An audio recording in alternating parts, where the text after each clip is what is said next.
Pero guys, eto parang 'di ba syempre nakita natin yung ginawa ni Bibi kay Hana. So, ano yung mga lessons na nakuha nyo from this episode?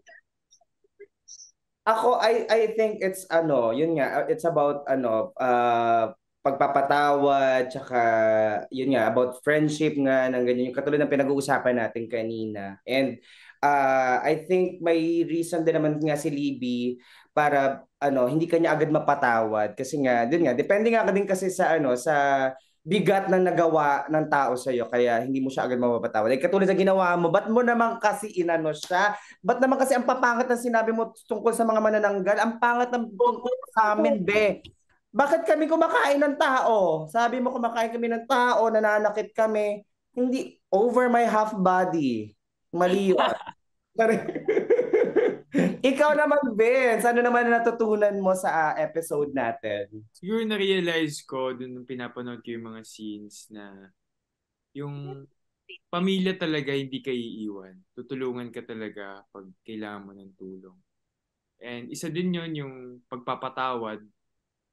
Yun, isa din yun sa mga na-realize ko. Minsan talaga mahirap, pero kailangan para makapag-let go and makapag-move on ka na. Tama, family and friends pa din. And Shane, ikaw naman, ano ba ang natutunan mo?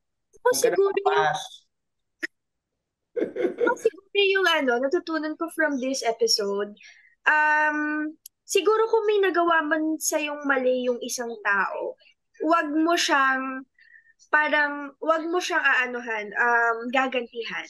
Kunyari may nagawa man sa, di ba nga lagi nila sinasabi kapag binato ka ng bato, batuhin mo ng tinapay.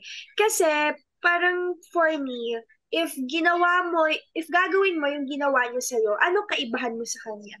So parang, 'di ba? So parang Wala ako, kayong pinagkaiba. oo, 'di ba?